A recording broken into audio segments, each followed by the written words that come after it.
शुरू अल्लाह के पाक नाम से जो बड़ा मेहरबान निहायत रहम वाला है। अस्सलाम वालेकुम दोस्तों, आप इस वक्त मौजूद हैं उर्दू मिरेकल्स पर। दोस्तों, जब भी शाम गरीबा का नाम आता है तो आपके जहन में बहुत से मनफी ख्यालात मरतब हो जाते हैं।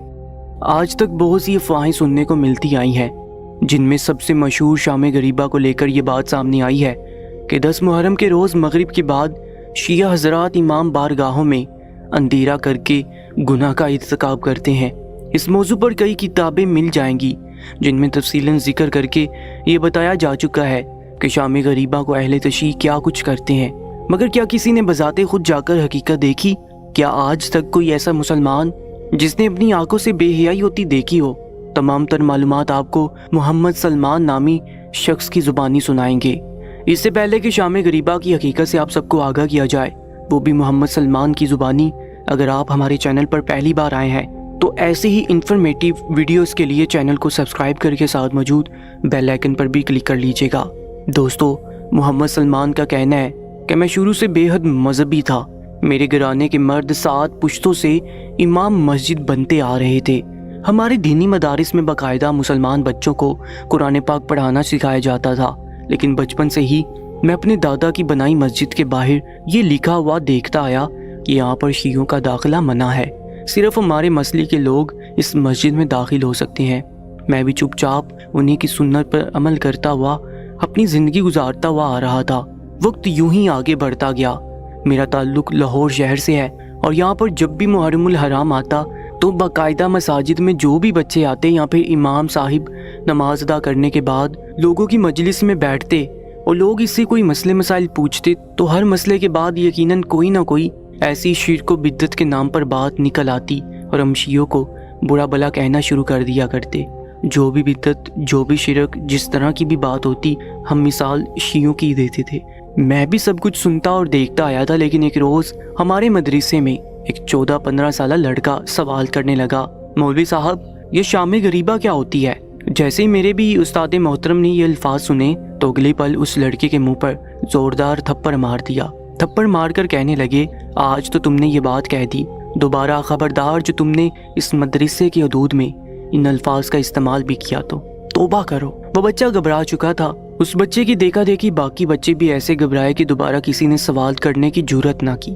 अलबत्ता ये नाम सुनकर पहली मर्तबा तजस्सुस हुआ था। आज से पहले भी मैं इस नाम को बहुत बार सुन चुका था और हर मर्तबा ही ये कहकर चुप करवा दिया जाता कि बड़ों के सामने इसका नाम नहीं लिया करते। अब तो मैं बालिग हो चुका था और बाकायदा खुद भी बच्चों को दीनी दर्स दिया करता था। इसलिए मौलवी साहब से अकेले में सवाल करने लगा कि यह शाम गरीबा क्या होती है। इतना सुनना था कि मौलवी साहब मुझे बताने लगे कि कैसे ये शिया लोग 10 मुहर्रम की रात होते ही रोशनियां बुझा देते हैं और सब मर्द औरतें एक ही जगह पर इकट्ठे होकर गुनाह का इर्तिकाब करते हैं।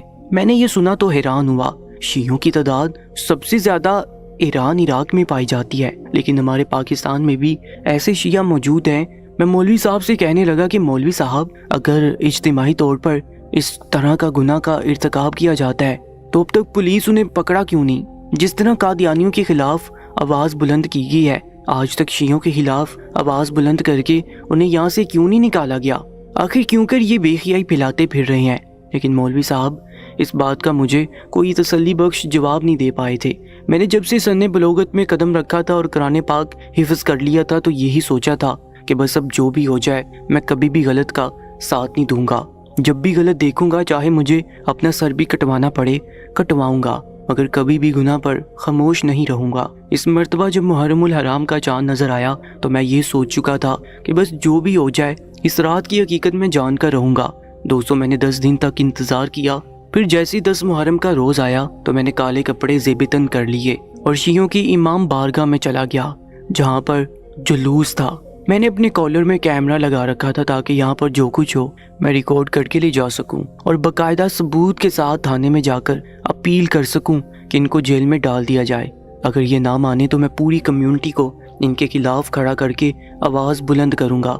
मगर अब तक तो मुझे वहाँ पर इस तरह की कोई बेहयाई होती दिखाई नहीं दे रही थी। वहाँ पर जितनी भी औरतें आ रही थी सबने काले रंग के बुर्के पहन रखे थे या चादरें कर रखी थी और खुद को डांपे हुए ही एक अलग रास्ते की जानिब जा रही थी, जबकि मर्द हजरात इमाम बारगाह के दूसरे दरवाजे की तरफ जा रहे थे। جہاں پر صرف مرد جا سکتے تھے۔ میں نے دور سے کھڑے ہو کر دیکھا اگر خواتین آ جاتی ہیں تو باقاعدہ وہاں کے انتظامات والے مردوں کو خود وہاں سے ہٹا دیتے اور کہہ دیتے کہ مستورات کے لیے راستہ چھوڑ دیا جائے۔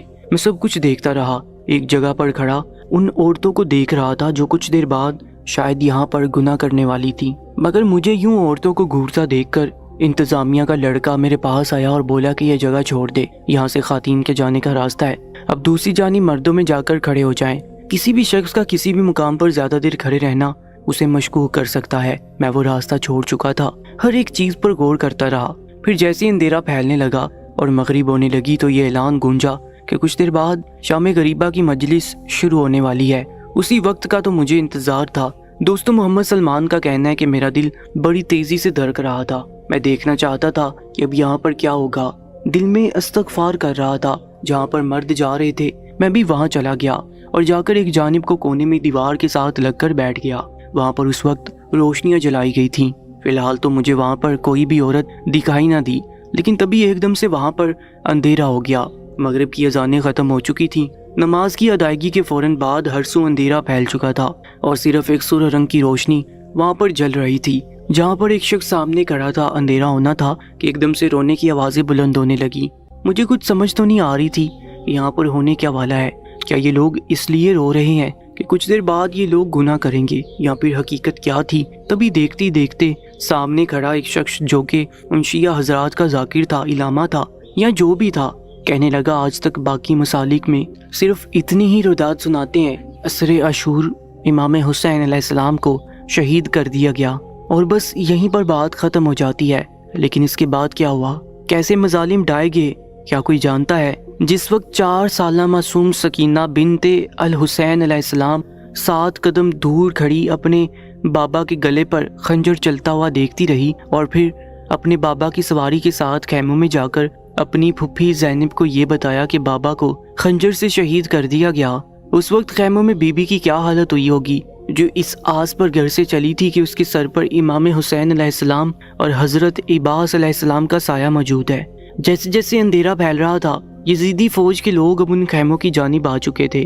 گھوڑوں کی ٹاپوں کی آواز اور مسلسل شور، ایسا شور کہ وہ خیموں میں موجود مستورات کو چیلنج کر رہے تھے کہ خیموں سے باہر نکلو ورنہ آگ جلا دی جائے گی۔ مگر امام حسین علیہ السلام کی بہن کو اپنے بھائی سے کیا ہوا وعدہ یاد تھا۔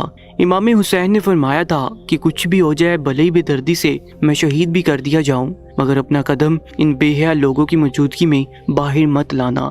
سبھی مستورات خیموں میں موجود تھی کہ جب ان خیموں کو جلا دیا گیا، ایک تو رات کا اندھیرا ہر سو پھیلتا جا رہا تھا، معصوم بلکتے بچے اور رسول اللہ صلی اللہ علیہ وآلہ وسلم کے گھر کی مستورات کی چادروں میں آگ لگنا شروع ہو گئی۔ خیمے جل کر گرنے لگے تو سبھی اپنے رب کو پکارتی خیموں سے باہر نکل آئی۔ کوئی کہتا کہ بھیا حسین آپ کہاں چلے گئے، کہیں سے آواز آتی کہ بھیا غازی آپ کہاں ہیں، یہ ظالم لوگ خیموں تک چلے آئے ہیں، ہماری حفاظت کیجیے۔ یہ وہ وقت تھا کہ جب امام حسین علیہ السلام کے بڑے بیٹے حضرت امام زین العابدین علیہ السلام بیمار تھے۔ ان کے وجود میں اتنی سکت ہی نہ بچی تھی کہ جلتے ہوئے خیموں سے باہر آ جاتے۔ ایسے موقع پر بھی زینب علیہ السلام ہی تھی جنہوں نے اپنے جوان بھتیجے کو اپنے کندھوں پر اٹھایا تھا اور اٹھا کر اپنے بھائی کی نسل جلتے ہوئے خیموں سے باہر لے کر آئی تھی۔ یہ سیدہ زینب علیہ السلام ہی تھی جنہوں نے سبھی بیبیوں کو ایک جانب کو اکٹھا کیا۔ ہر بیبی اپنے بچوں کو ڈھونڈ رہی تھی۔ کالے سیاہ دھوئیں کے مرگولے اور سرخ دہکتی آگ اور اوپر سے یہ رات ہولناکی کا منظر پیش کر رہی تھی۔ سبھی مستورات ایک جانب ریت کے ٹیلے پر جمع ہو چکی تھیں، رو رہی تھیں، مدد کے لیے پکار رہی تھیں۔ کیا کوئی ہے جس کے دل میں آل رسول صلی اللہ علیہ وآلہ وسلم کے لیے حیا بچی ہو؟ تبھی سیدہ زینب علیہ السلام کی نظر آس پاس پڑی تو سیدہ زینب علیہ السلام وہاں پر موجود نہیں تھی۔ ہاں، وہیں 4 سالہ معصوم سکینہ بی بی جن کو امام حسین علیہ السلام اپنے سینے کی ٹھنڈک کہا کرتے تھے، انہوں نے اپنے ساتھ موجود کنیز جو کہ حبش کی ملکہ تھی، وہ شاہی چھوڑ کر سیدہ فاطمہ کے در پر کنیزی میں آئی تھی۔ امام حسین علیہ السلام اور سیدہ زینب علیہ السلام ان کو ماں کہہ کر پکارا کرتے تھے۔ انہی کے ساتھ مل کر ہر سو وہ سیدہ سکینہ کو ढूंढने लगी, रो रो कर यही कहती कि वो मेरी भैया की निशानी थी। हमने नन्हे अस्कर को तो खो दिया, लेकिन सईदा सकीना अलैहिस्सलाम इस होलनाक रात में कहाँ चली गई। यूं ही जब वो ढूंढते ढूंढते मैदान करबला की उस हिस्से में आई जहाँ पर 72 शुहदा की लाशें मौजूद थीं, तो एक जानिब को सईदा सकीना अपने बाबा के तीरों से बड़े सीने मुबारक से लिपटी थी। सर तन से जुदा हो चुका था,